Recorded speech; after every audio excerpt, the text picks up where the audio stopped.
Oke, silakan dimulai, Pak. Baik. Mas Reda, silakan, Mas. Ya, Assalamualaikum warahmatullahi wabarakatuh.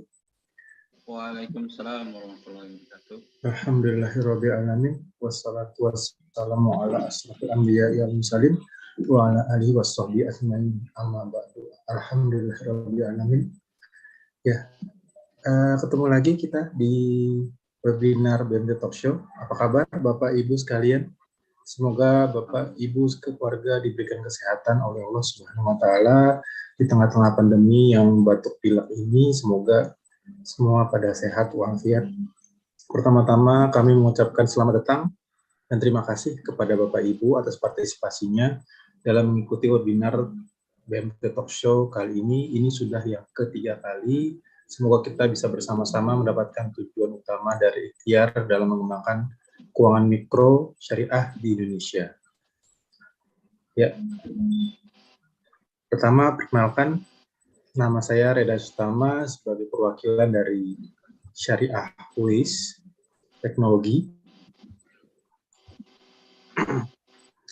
yang insya Allah akan memandu dan sekaligus memoderasi kegiatan webinar BMT Talk Show yang ketiga pada malam hari ini. Sebelumnya kita mulai, mungkin akan kami menjelaskan sedikit mengenai acara kita pada malam ini, yaitu BMT Talk Show adalah sebuah rangkaian webinar yang membahas berbagai isu terkini di dunia keuangan mikro syariah. Event ini merupakan hasil kolaborasi kreatif antara Syariah UIS Teknologi dengan Mikro Syariah ID.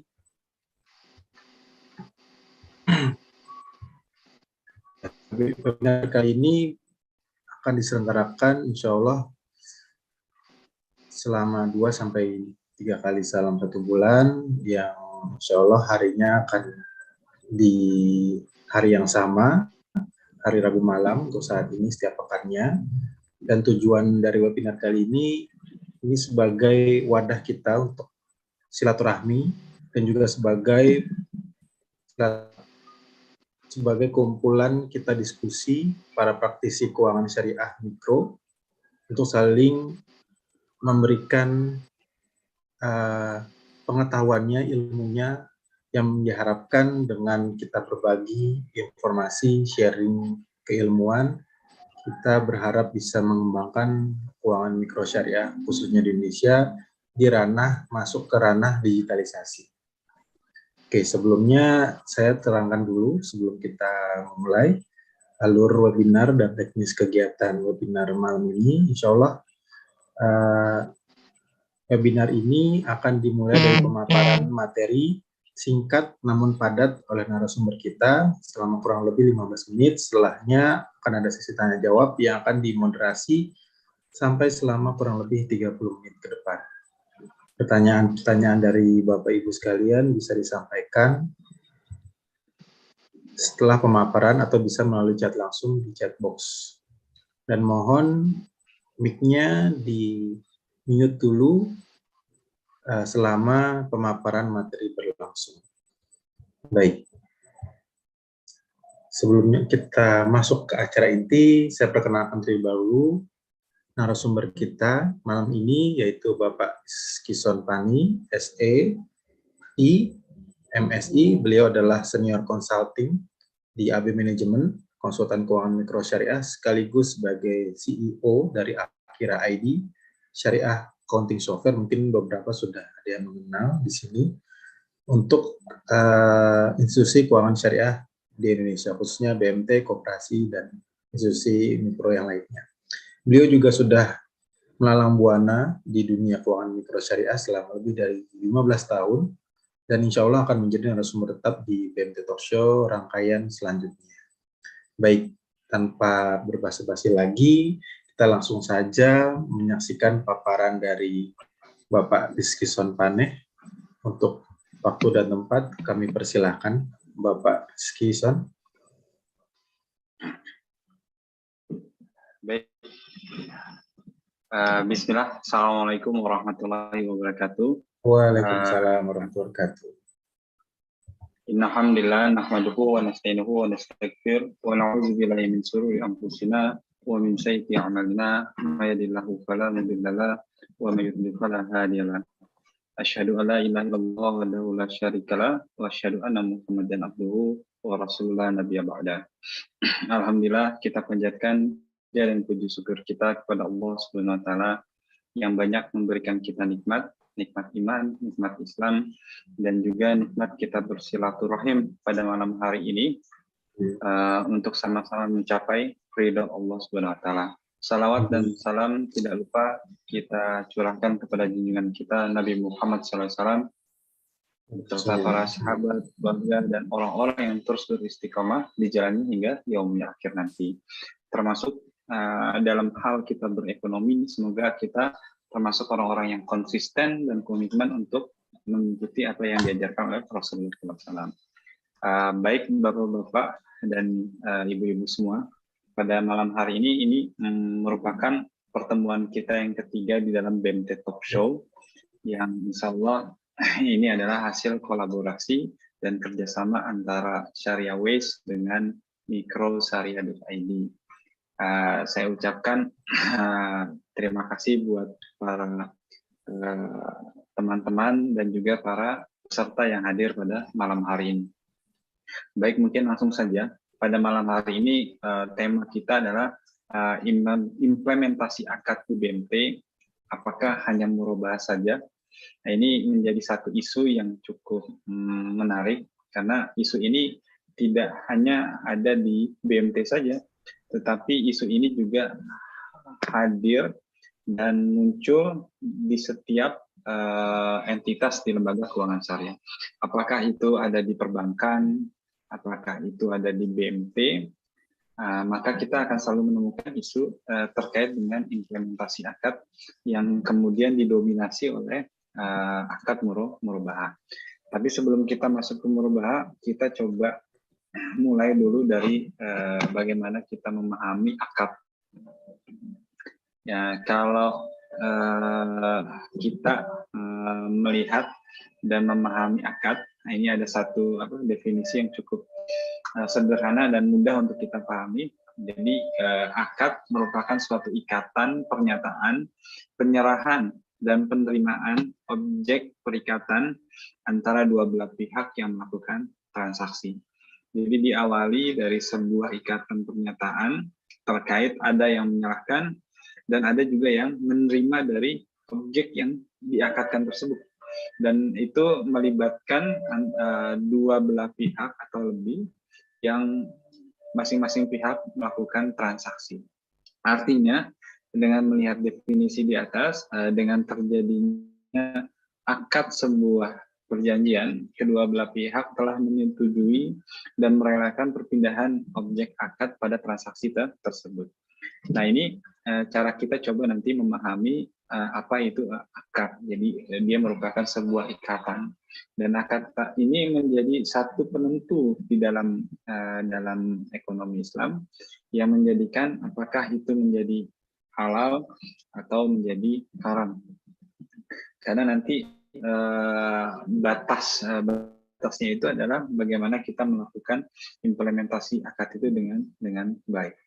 Nah, kita lihat di slide berikutnya, akad berdasarkan tujuan. Nah, kalau kita melihat di dalam muamalah, akad itu dibedakan berdasarkan tujuan itu ada dua. Pertama ada akad tabaru, yang kedua ada akad muawadah. Nah, kalau tabaru itu adalah akad yang di dalamnya itu adalah akad untuk tujuan untuk saling tolong menolong. Karena itu transaksi yang ada di dalam tabaru itu adalah transaksi yang bersifat sosial, bersifat memang tolong menolong. Tidak ada unsur di mana seseorang ketika melakukan akad tabaru ini mencari keuntungan. Yang ada adalah bahwa akad tabaru ini memang untuk akad di mana hubungan itu terjadi atas dasar memang ingin adanya tolong menolong di dalam akad tersebut. Nah, kemudian yang kedua adalah akad muawadah. Nah, akad ini merupakan akad yang memang mempunyai tujuan atau kepentingan untuk mencari keuntungan. Nah, inilah yang nanti kita bisa melihat bahwa akad muawadah ini adalah akad yang memang bersifat bisnis, akad yang memang bersifat menghasilkan keuntungan. Berbeda nanti yang terkait dengan akad tabaruk. Nah, kita akan mulai fokus lagi pembahasannya kepada akad muawadat. Nah, kalau kita lihat akad muawadat, akad ini juga bisa dibedakan menjadi dua berdasarkan sifatnya. Nah, kalau berdasarkan sifat ada dua. Pertama ada sifat penyertaan dan yang kedua adalah sifat pertukaran. Perbedaannya di apa? Di penyertaan ini melibatkan sifatnya menyertakan modal, menyertakan uang dari satu pihak kepada pihak yang lain. Jadi ikut menyertakan, ikut bekerja sama di dalam aktivitas atau di dalam transaksi tersebut. Biasanya sifat penyertaan ini itu berbentuk akad mudharabah, akad musyarakah yang memang outputnya adalah berbagi hasil. Nah, kemudian kalau di sifat yang pertukaran dalam akad muawadah, ini adalah pertukaran antar barang satu dengan barang dua. Kalau dulu kita melihat transaksi jual beli itu diwakili dengan cara berbarter, ya, antara satu barang yang berbeda dengan barang yang lain. Kalau ada satu keluarga mempunyai banyak misalnya kulit, ya, karena mereka adalah peternak gitu. Kulit binatang yang kemudian bisa dijadikan buat baju. Kemudian ada satu keluarga yang memang mereka aktivitas produktivitasnya adalah bertani. Kemudian yang satu membawa hasil pertaniannya, kemudian yang satu membawa hasil dari kulit. Kemudian terjadi transaksi bertukar. Kalau sekarang lebih modern lagi, dengan adanya uang, kemudian orang bisa tetap melakukan pertukaran yang diwakili nilainya adalah dalam bentuk uang. Nah, nanti kita akan lebih banyak ketika berbicara tentang murabaha, maka kita akan lebih banyak nanti membahas pada akad muawadat yang mempunyai sifat pertukaran. Nah, nanti kita akan lihat. Nah, kemudian kita lihat akad murabaha itu sendiri. Nah, kenapa kemudian akad murabaha ini sesuai dengan judul di atas itu lebih banyak kemudian mendominasi transaksi-transaksi yang saat ini ada di dalam lembaga keuangan syariah. Nah, ini salah satu alasannya karena pembiayaan murabaha itu menjadi akad, ya, yang memang dapat menerapkan prinsip kehati-hatian sehingga resiko kerugian sangat kecil dibandingkan resiko kerugian dalam produk yang menggunakan akad kerjasama lainnya. Kenapa seperti itu? Karena kalau ini persepsi saja, ya. Karena kalau misalnya kita menggunakan akad penyertaan, berarti pihak yang memberikan dana ikut menanggung kerugian. Padahal yang menjadi kelebihan dari lembaga keuangan syariah itu adalah prinsip berbagi hasil yang profit and loss sharing. Nah, tapi tetap terkadang namanya manusia, investor atau apapun sebutannya, itu terkadang, wah, ini kalau misalnya rugi berarti saya harus berbagi rugi. Kemudian kalau misalnya untung, berbagi untung. Bagi untungnya mau, tapi berbagi ruginya tidak. Nah, kalau dengan menggunakan akad murabaha, itu artinya orang yang menerima uang itu berhutang, sedangkan yang memberikan uang, ya, kemudian diberikan barang yang diberikan kepada si orang yang membutuhkan, nah itu piutang. Nah, sehingga aman. Kalau namanya hutang, mau rugi mau tidak berarti harus dikembalikan uang. Nah, ini kemudian yang menjadi alasan kemudian kenapa murabaha kemudian itu lebih banyak digunakan di praktek lembaga keuangan syariah. Dalam hal ini mungkin BMT yang lebih kita akan bahas. Nah, kemudian juga kita bisa melihat sifat murabaha itu mirip seperti kredit yang memang terjadi di lembaga keuangan konvensional. Jadi karena sifat dan kemiripannya sama, dan kemudian juga kalau misalnya orang memahami akad mudharabah, akad musyarakah, akad mujaralah itu butuh satu pemahaman yang sangat rumit, gitu, karena nama mudharabahnya saja baru dengar, nama musyarakahnya saja baru dengar, jadi ada kesulitan untuk memahami. Apalagi ini pasar yang memang didominasi oleh UMKM di BMT sendiri. Nah inilah kemudian kenapa akad murabahah itu lebih mendominasi di lembaga keuangan syariah, dalam hal ini adalah BMT. Nah, coba kita lihat di sini. Ini data OJK ya. Saya agak kesulitan kalau nyari data tentang BMT terkait dengan implementasi akad, tapi kurang lebih sebetulnya sama. Kalau kita lihat di di bank ya. Kita lihat dominasi pembiayaan berdasarkan jenis akad. Nomor 1 itu ada murabahah, yang kemudian kedua adalah musyarakah, dan musyarakah ini juga mungkin lebih banyak itu adalah musyarakah mutanafisah dibandingkan musyarakah yang memang berbagi hasil. Kemudian murabahah di sini juga kita bisa lihat nilainya itu tetap masih mendominasi akad lain-lain. Nah, kemudian kita lihat kalau dari berdasarkan jenis penggunaan, memang mendominasi juga konsumtif ya, pembiayaan sifatnya konsumtif. Nah, ini juga yang terjadi di BMT, karena yang lebih banyak ada yang sifatnya konsumtif, yang untuk membeli barang, untuk beli handphone, untuk beli yang sifatnya memang barang dan benda. Akhirnya lebih banyak yang digunakan adalah akad murabahah. Ini juga mungkin yang terjadi di BMT gitu. Bahkan kadang karena sifatnya mirip dengan kredit, kadang juga karena dipaksakan. Nah, ini juga akhirnya yang terjadi adalah tidak memenuhi dari rukun yang ada di dalam murabahan juga gitu. Jadi semuanya akhirnya akadnya adalah murabahah, karena yang dilihat adalah proses pembayaran angsurannya. Ya, padahal akad itu ditentukan bukan pada proses yang kedua, tapi di awal. Kalau di awalnya memang agak sulit diimplementasikan, harusnya lembaga keuangan syariah harus bisa kemudian menolak gitu, karena nanti yang beberapa ulama ya, bahkan sekarang juga di kalangan di fatwa-fatwa terbaru dikeluarkan MUI, tujuan itu masuk ke dalam rukun. Jadi ketika orang mengajukan pembiayaan, itu harus ditanya dulu tujuannya buat apa. Nah, tujuan ini yang kemudian menjadi patokan untuk menentukan akad, dan tujuan itu harus harus dibawa dan menjadi rukun. Contoh misalnya di murabahah.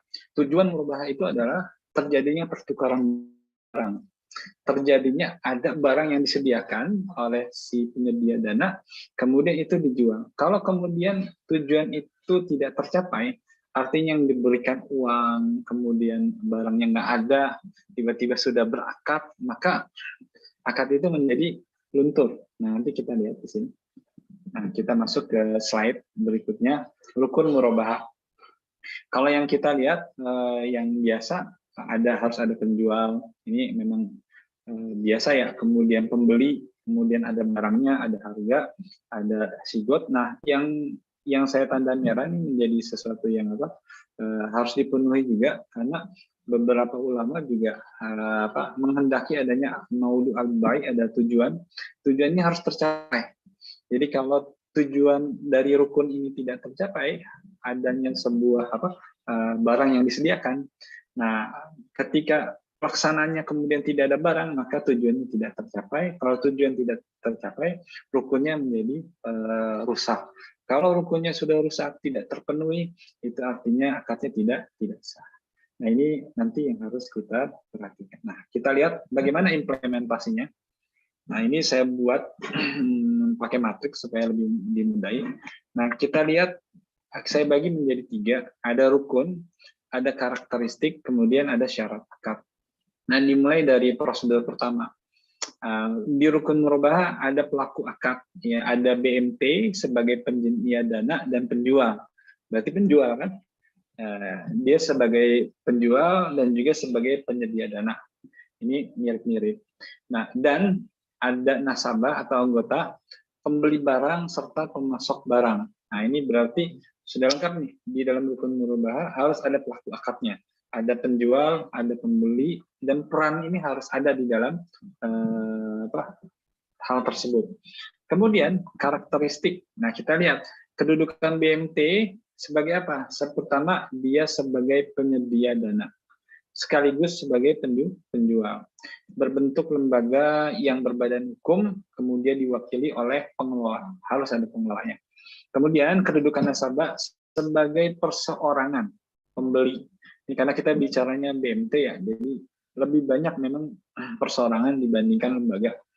Kita sesuaikan dengan karakteristik dari BMT. Kemudian yang ketiga, penyedia barang. Nah, penyedia barang ini adalah pihak ketiga. Ada vendornya yang memang tempat untuk membeli barang. Nah, syarat akad dibuktikan dengan BMT berbentuk koperasi yang sudah sesuai dengan peraturan perundang-undangan. Ya, berarti harus ini nih, harus ada berbentuk badan hukumnya harus ada, harus jelas. Karena memang entitas itu juga sangat penting di dalam syarat akad untuk menentukan posisi. Kemudian yang kedua, dibuktikan dengan anggota. Nah, anggota juga harus memiliki KTP dan surat nikah bagi yang sudah menikah. Identitas. Kalau BMT-nya adalah entitas, kalau si anggota atau nasabahnya itu dengan menunjukkan identitasnya di KTP. Kemudian kita lihat selanjutnya, ini udah mulai masuk ke dalam teknisnya. Ada sigot atau ijab kabul. Nah, karakteristiknya tertulis. Ada akta perjanjian murabahah dalam bentuk dokumen. Ya, jadi kalau udah ada penjual, sudah ada pembeli, maka yang kedua dalam ijab kabulnya karakteristiknya harus tertulis. Ada perjanjian atau dokumen yang memang tertulis dan itu menuangkan semua yang menjadi tujuan di dalam transaksi ini. Nah, syarat akad dibuktikan dengan ditandatanganinya akta perjanjian jual beli atau murabahah dan SP3 serta diperkuat dengan adanya agunan. Ya, kalau memang itu diperlukan. Tapi saya pikir di awal agunan itu menjadi penting. Kenapa? Karena dia sebagai bentuk ta'aruf pertama.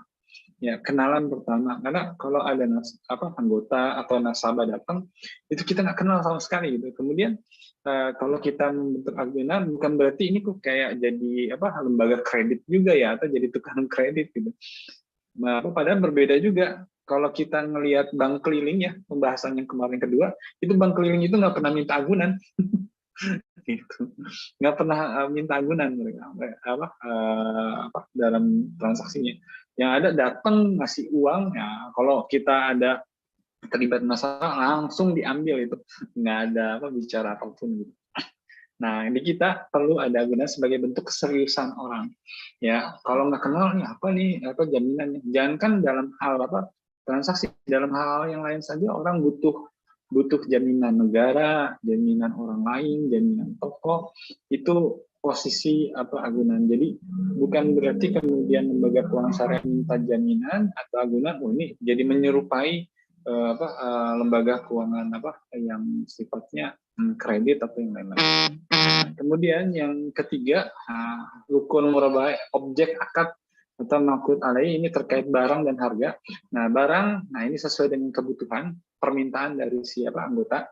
Ya, kemudian harga. Nah, harga ini ingat ini juga harus dimasukin dari mulai HPP beli, margin, HPP jual, ada uang muka, ya, bahkan termasuk kalau ada biaya transportasi yang besar gitu ya, nilainya cukup material, ya bukan cukup material ya, bahkan 1.000 saja sebetulnya harus dimasukkan kalau dalam Islam gitu.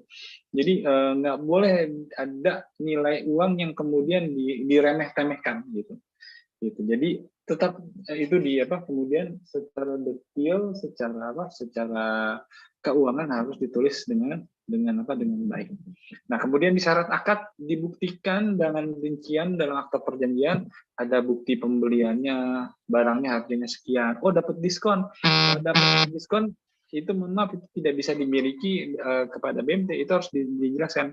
Kenapa? Karena karakteristik murabahah itu adalah akad amanah.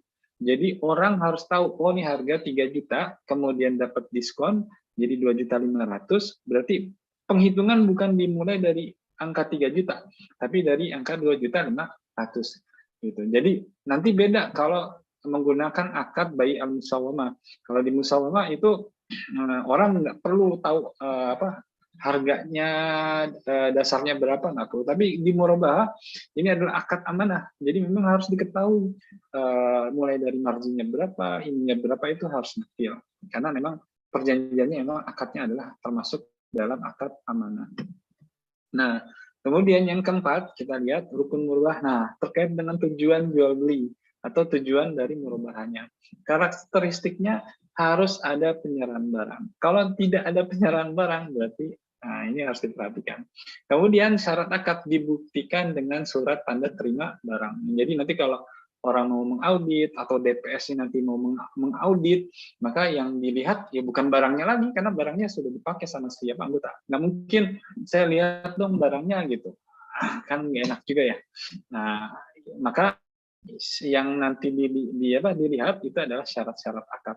Nah, kalau kita perhatikan syarat akad dari 1 sampai 4, maka itulah yang kemudian menjadi alur review yang dilakukan oleh DPS. Apakah akad yang dilakukan itu sudah sesuai dengan syariahnya atau tidak. Nah, kemudian kita lanjutkan. Nah, implementasinya udah kita simak. Nah, pertanyaannya, apakah hanya murabahah saja? Nah, bagaimana dengan akad muawadat yang sifatnya penyertaan? Apakah kemudian ini menjadi sulit untuk diimplementasikan di BMT atau di bank? Teman-teman BMT Talk semua, BMT Talk Soul semuanya. Nah, kalau kita perhatikan dengan baik, akad-akad ini memang dari awal sudah diatur dengan baik, jadi sangat detail dan terperinci.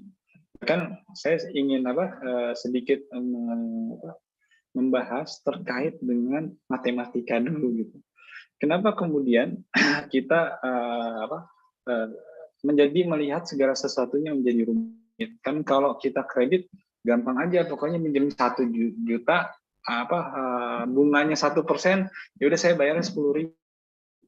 Tapi kalau di syariah, setiap akad itu punya karakteristik yang berbeda-beda, punya tujuan yang berbeda-beda, sehingga menempatkan akad itu dengan adil, dan nggak sama semua transaksi itu dijadikan satu semua, nggak bisa seperti itu. Nah, kalau kita lihat sejarah matematika, dunia itu dulu nggak pernah kenal yang namanya angka desimal. Kan kita lihat dulu peradaban yang ada sebelum Islam datang itu Romawi dengan Persia.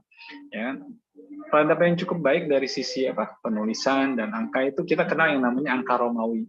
Nah, angka Romawi itu nggak kenal yang namanya angka 0, nggak kenal yang namanya angka desimal. Tapi pertama kali dunia itu diperkenalkan oleh Islam itu dengan turunnya ayat untuk membayar zakat 2,5%. Nah, ini langsung malaikat Jibril yang mengajarkan langsung kepada Rasulullah SAW. Baru dengan angka itulah kemudian dunia kemudian mengenal dengan hitung-hitungan persentase, kemudian koma, yang lain-lain gitu. Sehingga muncul angka biner, kemudian ilmu aljabar, kemudian berkembang lagi jadi Pitagoras dan yang lain-lain. Ya, bahkan sekarang juga kalau di komputer itu angkanya 01 saja kan sebetulnya bentuknya, yaitu tidak ya atau salah atau true. Jadi ini melambangkan bahwa kemajuan umat Islam berdekatan dengan matematika atau angka itu memang sudah menjadi ukuran, tolak ukur. Bahkan dengan itu kemudian umat ini bisa apa?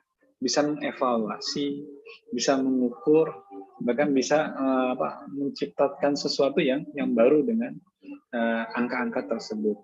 Nah, kemudian apa yang menjadi sulit buat akad-akad ini kemudian seperti mudharabah, musyarakah itu diimplementasikan. Nah, memang dia tidak bisa langsung diimplementasikan 1 juta dikali 1%, nggak bisa.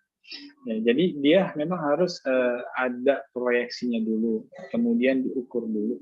Ya, bahkan ada beberapa lembaga yang kemudian menerapkan memukul gitu. Bagi hasilnya 70-30 ya dari profit gitu. Wah, itu orang yang baru kenal sama BMT tiba-tiba harus berbagi hasil dari hasil bersih 70%, 30%, itu kaget pasti kabur habis itu gitu. Nah, ini kan berarti yang jadi masalah adalah selain hitung-hitungan lembaga keuangan syariah di BMT juga harus belajar memahami karakteristik bisnis gitu. Jadi bukan berarti langsung menerapkan bagi hasil 30-70 atau 80-20. Ini perlu ada pemahaman, kemudian berapa yang didapatkan dari hasil bisnis tersebut. Jangan-jangan ketika kita menerapkan bagi hasil itu kita justru ini mengambil lebih banyak gitu. Nah, akhirnya kan jadi orang ada yang merasa tidak puas.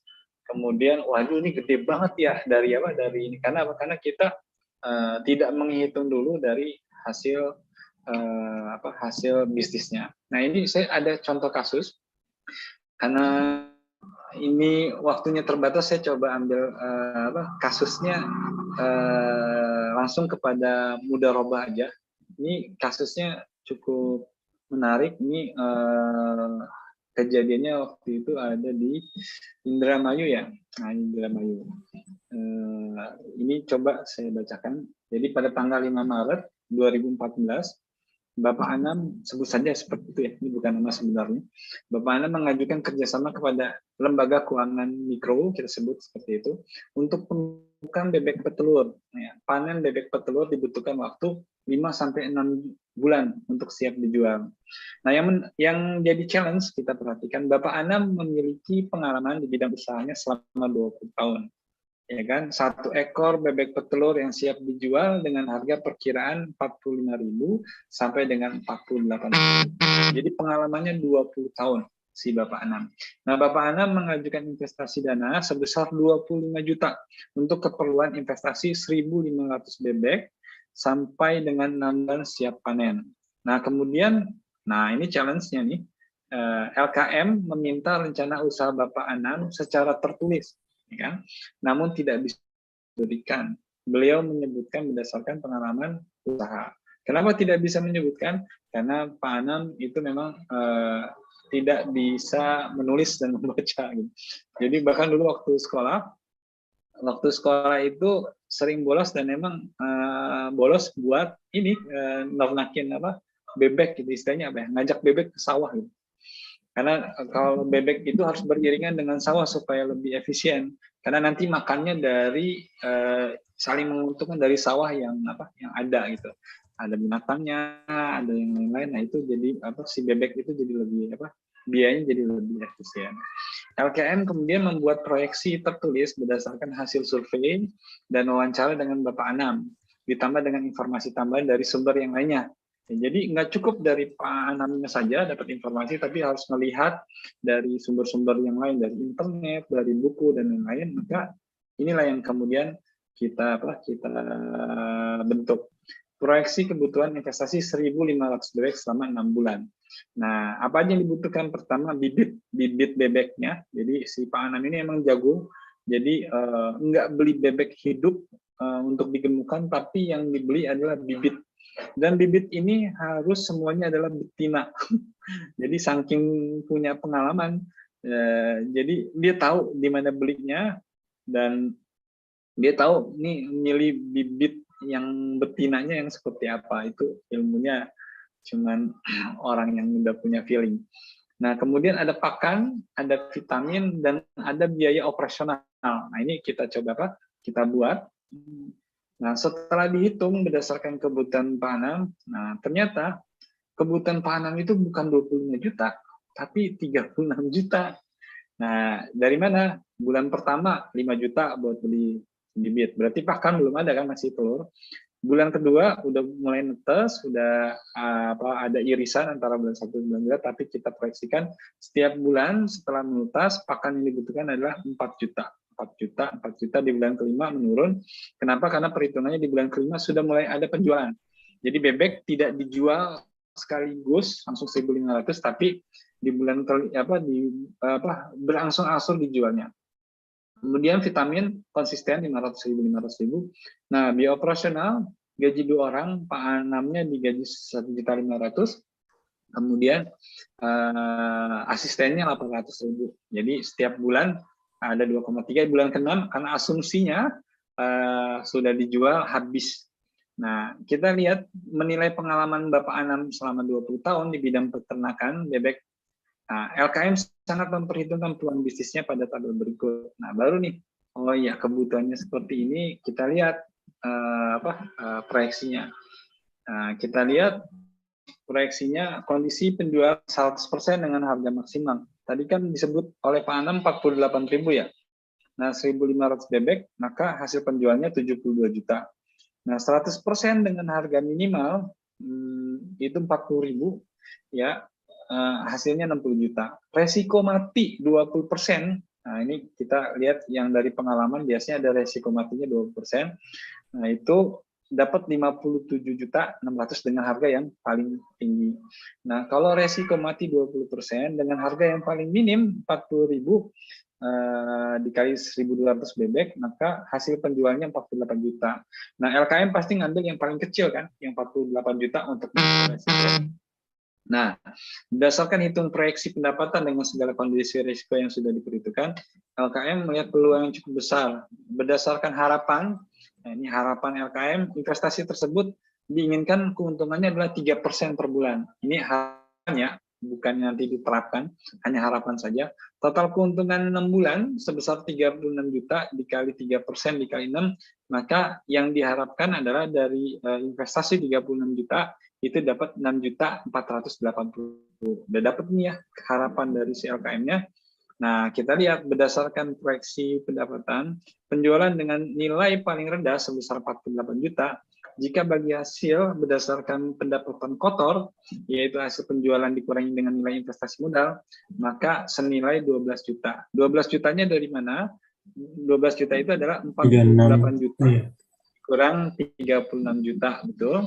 Nah, tinggal kita bagi. Oh, kalau 12 juta yang diharapkan oleh lembaga keuangan itu hanya 6.480.000, maka pembagiannya adalah 54% buat BMT, 46% untuk Pak Anam.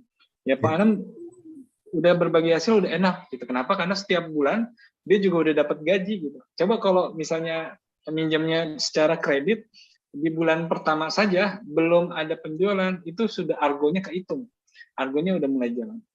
Nah, ini cara kita berbagi hasil. Nah, tapi kenyataannya si BMT ya, ini karena kisah nyata itu dapatnya lebih dari yang diharapkan, bukan 6.480.000, tapi yang didapatkan adalah sekitar 7 jutaan. Ya, bahkan waktu itu di bulan ketiga itu bebek udah mulai pada mati gitu. Jadi mulai ada penjualan. Tapi penjualannya memang ada yang 44.000, ada yang 46.000, ada yang kemudian dijual di akhir itu nilainya 41.000. Jadi nilainya nggak ada yang pernah 40.000. Jadi di atas 40.000 semua gitu. Dan nggak ada yang 48.000 juga, tapi rentangnya antara 45.000, 44.000 dan 41.000. Sehingga yang didapatkan oleh si BMT jauh dari perhitungan di awal. Bahkan ada kasus lagi terkait yang lain, terkait dengan bagi hasil. Tapi intinya bahwa di dalam kita berbagi hasil itu berbeda dengan penjualan dengan transaksi kredit ya, yang biasa di konvensional. Kenapa? Karena di sini ada yang namanya supervisi juga gitu, di mana BMT karena dia sudah menginvestasikan setiap bulan itu harus datang ke peternakannya, dilihat bebeknya masih utuh 1.500 enggak. Setiap kali ada yang mati harus ditulis di di buku gitu. Itu untuk evaluasi ke depan. Setiap minggu didatengin gitu, dihitung dan yang lain-lain sehingga nanti tahu ini harus segera dijual gitu. Kan keputusan untuk segera menjual. Harganya sekian. Kalau nanti dibiarkan nanti bakalan mati banyak gitu. Nah, itu yang kemudian decision seperti itu yang diperlukan dari hasil mensupervisi, melakukan kontrol dengan para nasabah yang memang melakukan akadnya adalah akad mudharabah. Nah, kalau murabahah kan nggak perlu, karena mau dia untung mau rugi, dia harus balikin karena sifatnya utang. Tapi kalau berbagi hasil karena sifatnya penyertaan tadi dari akad muawadah, maka dia harus harus menanggung resiko. Nah, cara dia mengendalikan resiko adalah melakukan supervisi terhadap manajemen panganan. Mungkin itu saja yang bisa saya sampaikan. Hasil diskusinya bisa lebih mendalam. Baik, terima kasih Pak. Waalaikumsalam warahmatullahi wabarakatuh. Masya Allah, pemaparannya ya sangat insightful sekali, sangat menginspirasi. Semoga ini bisa menjadi ilmu kita untuk mengembangkan keuangan mikro syariah, terutama dalam hal akad. Jadi tadi di awal saya menggarisbawahi hati-hati dengan akad karena ini bermasalahkan urusannya dengan halal dan haram ya Pak. Oke, kita lanjut ke sesi tanya jawab aja langsung karena sudah ada yang bertanya dari Pak Aris. Sebentar, agak down juga nih saya nih. Lagi mendung, semua pada mendung nggak ya? Semoga baik-baik semua ya di rumah. Baik, saya sedikit bacakan pertanyaan dari Pak Aris. Pak Aris Abdurrahman. Assalamualaikum, izin bertanya Pak, bagaimana dengan BMT yang terbiasa memakai akad wakalah dalam pelaksanaannya, apakah sebenarnya sesuai dengan syariat ketika pembeli juga menjadi wakil dari penjual? Nah, ini banyak yang terjadi ya. Saya juga beberapa belajar pun ada yang menggunakan itu. Bahkan perbankan sendiri rasanya seperti itu, ngasih duit untuk mereka belanjakan. Bagaimana tuh Pak? Ini kayaknya hal yang lumrah ya terjadi untuk menggunakan akad murabahah. Baik Pak Reda, langsung saya jawab atau bagaimana ya, Pak? Langsung jawab dulu. Okay. Kalau Bismillah, kalau untuk akad wakalah, seandainya wakalah itu digunakan untuk mencapai tujuan murabahah, itu diperbolehkan Pak, bahkan fatwanya kan juga ada. Makanya kalau kita kemarin pertemuan DPS seluruh Indonesia terakhir itu ada satu rukun memang yang dimasukkan untuk mencapai tujuan. Nah, yang jadi masalah adalah terkadang akad wakalah itu berbarengan dengan akad murabahah. Jadi akad wakalah, kemudian ada akad murabahah. Pada akad murabahah itu ada kalau sudah memenuhi rukun gitu. Nah, yang harus dilakukan adalah lakukan akad wakalah, berikan uangnya gitu. Kemudian sampai memenuhi rukun yang berikutnya, ada barang. Nah, begitu ada barang, baru dibuat akad murabahah.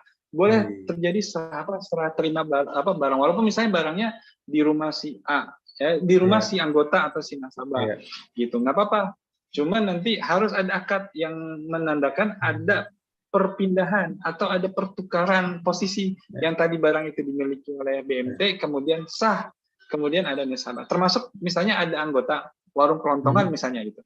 Nah, saya pakai akad murabahah biar gampang lah, karena saya bingung kalau pakai bagi hasil. Oke lah buat belajar-belajar, oke. Nah, ketika dia sudah belanja barang, kemudian barangnya langsung dijual, itu nggak sah itu. Artinya nggak sah, karena barang masih milik BMT. Jadi harusnya ditahan dulu, kemudian dilakukan akad murabahah. Setelah sudah terjadi perpindahan kepemilikan barang, baru barang boleh dijual. Nah, ini kok ribet banget sih akadnya? Ya memang kalau akadnya pakai akad murabahah harusnya begitu. Nah, kalau mau agak yang ini sederhana pakai akad mudharabah, tapi di ujungnya ya orang harus menulis, mencatat supaya bisa diambil keuntungannya. Karena kalau ditanya, Bapak keuntungannya berapa? Saya nggak tahu. Nah itu BMT ngambil keuntungan, nggak bisa. Karena kalau kira-kira aja, ya itu jadi salah gitu. Karena harus dicatat. Nanti ada lagi di ayat di surat Al-Baqarah 282 kan terkait dengan faktubuh. Itu sifatnya memang fil amri gitu. Wajib untuk mencatat semua tulis transaksi menulis ya. yang memang betul, yang terkait dengan hal-hal yang ke depan. Seperti itu mungkin Pak jawabannya. Allahu a'lam bishawab. Oke, Masya Allah. Ya, jadi menarik tuh ya. Saya juga baru tahu tuh.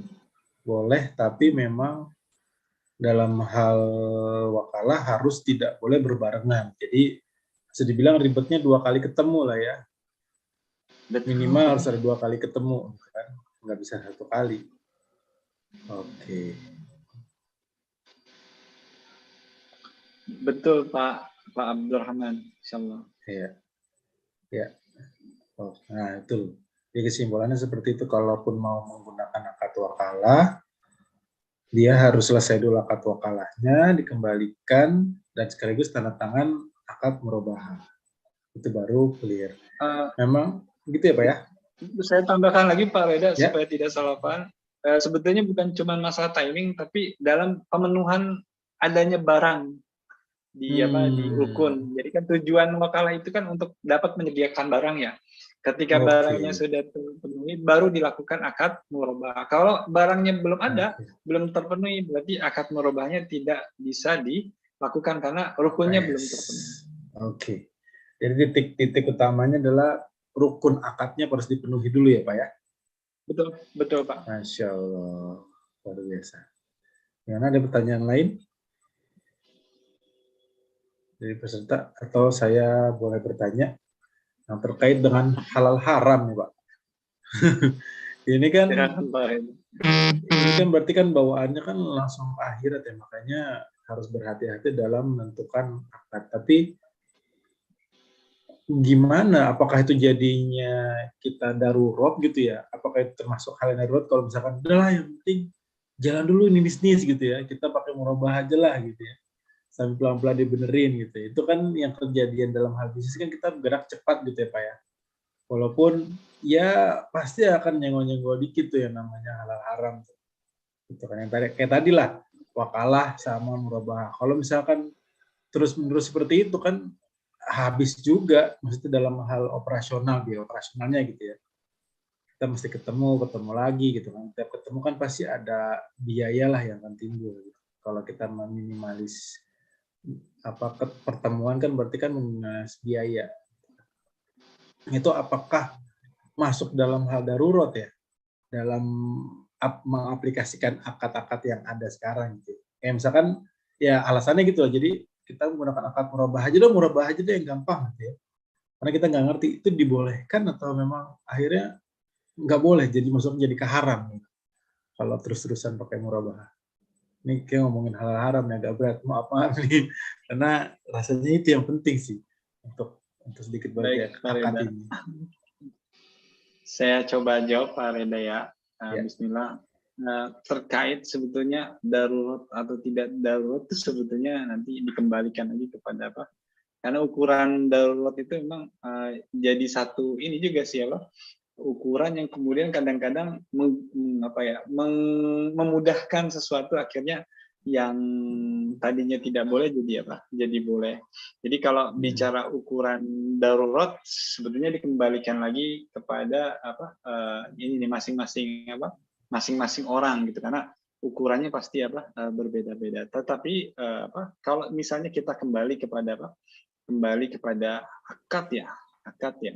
Maka ini akan terukur gitu. Jadi apapun alasan yang harus dipenuhi dari apa? Dari akad ini adalah rukunnya.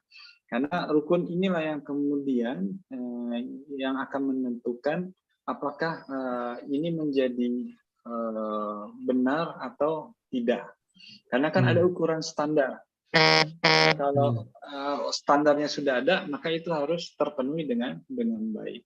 Nah, kalau seandainya setiap lembaga keuangan syariah kemudian bisa mengiyakan, kemudian memukul rata semuanya jadi murabahah semua. Nah ini akhirnya jadi permasalahan gitu. Tidak bisa membedakan antara karakteristik lembaga keuangan syariah dengan lembaga keuangan konvensional. Padahal lembaga keuangan syariah itu memang kaya dengan karakter dari setiap transaksi. Ini kan salah satu kelebihan kita.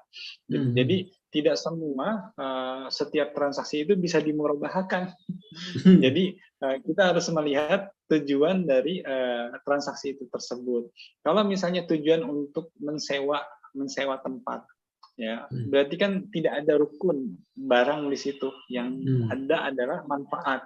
Maka harusnya akadnya yang dipakai adalah akad ijaroh. Kalau misalnya kemudian buat anak sekolah, kemudian transaksinya ada bayar SPP, ada buat beli buku, ada buat beli seragam. Nah itu kan nggak bisa kemudian dijadikan satu, ini ijaroh saja, karena di situ ada yang pembelian baju, ada yang pembelian buku. Nah kalau secara ini harus dipecah-pecah nih. Kemudian ada nggak yang jadi satu akad saja? Bisa saja gitu. Kita misalnya menggunakan akad gadai atau rahan, gitu bisa gitu. Nah ini tinggal melihat karakter, kemudian kita memahami dengan baik, sehingga yang dibutuhkan buat lembaga keuangan syariah yang lain itu adalah literasi untuk terus belajar, karena dengan belajar kita bukan cuman selamat di dunia juga gitu, tapi memang selamat di akhirat juga, karena itu kan tujuan kita sebenarnya untuk mencapai kehidupan akhirat yang baik. Begitu mungkin Mas Ruda. Siapa? Masya Allah. Jadi saya nangkap tuh ya, intinya memang ribet atau enggak ribet itu memang urusan kita sendiri juga melaksanakannya juga, dan karena memang ini urusannya sampai di akhirat gitu ya, jadi hal yang wajar sih kalau memang perlu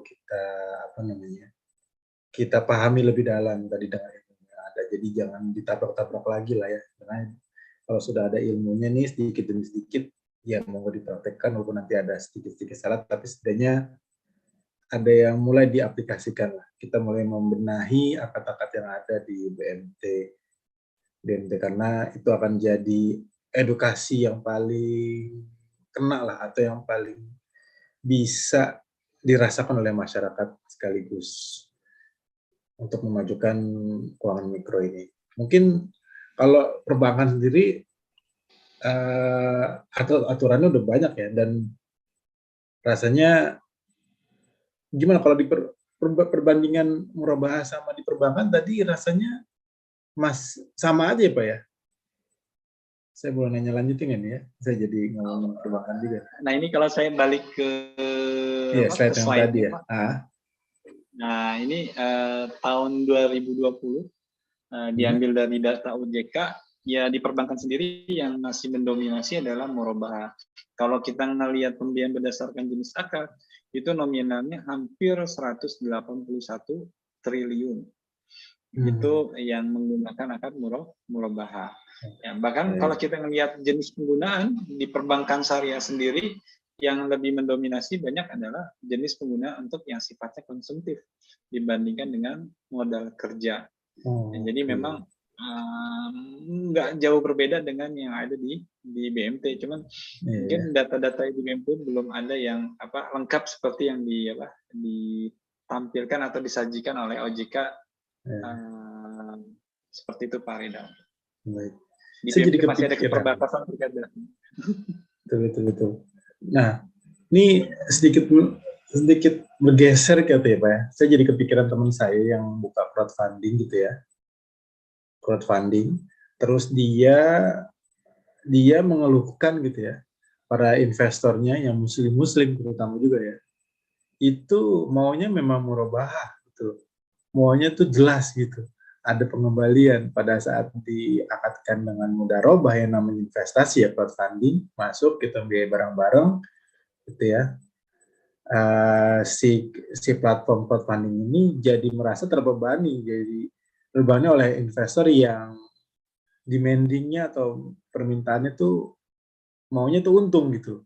Ya wajar, tadi kan Pak Aris kan juga bilang ya, maunya untung, nggak mau tanggung ruginya. Nah, itu sebenarnya apa ya, karakteristik kitanya sendiri atau memang edukasi ke masyarakatnya lah yang belum sampai gitu ya? Atau memang karakteristik manusia akan selalu seperti itu, atau ya memang harus diedukasi berarti ya kayak gitu ya? Jadi mau mengembalikan ke sifatnya transaksi adil lah. Kalau adil kan harusnya seperti itu ya. Jadi semuanya harusnya ya baiknya ya bagi-bagi gitu. Maksudnya kalau bagi hasil gitu ya. Ada yang keluar rugi ya bagi rugi, kalau untung ya bagi untung. Itu gimana Pak? Kalau kasusnya seperti itu tuh gimana ya? Saya coba ini Pak ya, jawab dari sudut pandang yang beda dulu nih Pak, Ya. terkait dengan para investor. Sebetulnya buat para investor ya, yang memang ya, hampir semua sebetulnya investor itu pasti semuanya pengen untung gitu. Tapi jauh dari itu ya, kalau buat investor yang memang dia sudah paham terkait dengan resiko dan yang lain-lain, sebetulnya yang mereka inginkan itu adalah ketika di awal ada penjelasan yang disajikan, kemudian di akhir mereka juga ingin ada penjelasan yang sama. Apakah itu untung, apakah itu rugi? Biasanya sifat investor seperti itu, Pak. Ya. Jadi sifat investor itu bahkan kalau misalnya dia dapat untung saja, kemudian tidak ada penjelasan yang sama dengan penjelasan di awal, itu mereka akan kecewa. Nah ini sifat investor biasanya seperti itu. Kalaupun rugi, maka harus ada ujung akhir. Kenapa rugi? Nah, biasanya pelaku bisnis ketika rugi itu tidak mampu menjelaskan kenapa terjadi rugi. Nah, itu yang kemudian yang tidak bisa diterima oleh para investor yang memang mereka mengalami kerugian. Bahkan sekalipun untung besar ya, tapi kemudian tidak bisa dijelaskan keuntungannya dari mana, ini juga akan membuat si investor kecewa. Ya, administrasinya yang dibutuhkan untuk melihat, mengevaluasi dari sisi bisnis itu tidak didapatkan oleh para investor tersebut. Nah, ini saya pikir yang saya dapat ketika memang mengintermediasi antara satu usaha dengan para pelaku investasi lah, dari orang-orang yang memang punya uang diinvestasikan kepada usaha. Jadi sebetulnya yang mereka inginkan itu adalah administrasi yang baik, kemudian penjelasan yang sama ketika ini untung loh gitu misalnya, nanti seperti, dan dia di akhir juga pengen mendapatkan penjelasan ini untungnya apakah sudah sesuai dengan proyeksi yang direncanakan atau tidak. Karena bisa jadi Pak, ada nih pengalaman orang dapat untung di awal gede, tiba-tiba investasi kedua uangnya hilang semua. Nah ini juga jadi sudut pandang yang perlu kita pahami. Tapi kalau misalnya orang ingin untung, saya pikir itu sesuatu yang sifatnya memang semua orang semuanya untung gitu.